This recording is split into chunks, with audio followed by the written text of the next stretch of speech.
All right, this is Samuel Dennison, your academic coach again. And today we're going to go over taking an exam in Coursera. So I'm not going to actually go about uh, taking my exam for you, um, or maybe I will. But when you are going through your lessons, if you'll click the previous button, you can see here that I was just finishing up a video that I just finished watching. And you'll watch a few videos as you're going through these courses. And after you've watched so many videos, you're going to come to a short quiz for yourself to take. And it'll give you the requirement for you to pass. And at the end of the test, you'll see that there'll be you'll see your score sheet on what you scored, and it'll actually show you also what questions you got right.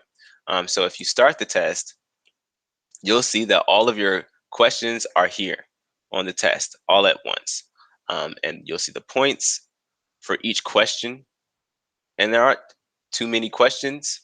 At the end of the test, there is a honor code statement for you to go on ahead and click, and it's just you saying that this is I completed my test, no one else completed my test, these are my answers. And we're really wanting to stick to that honor code. If you have more questions about the honor code, you can always click the learn more about Coursera's honor code down at the bottom. And then once you've submitted your test, it'll take you to your grade sheet. And that's pretty much the gist of completing a test or a quiz, I should say, in Coursera.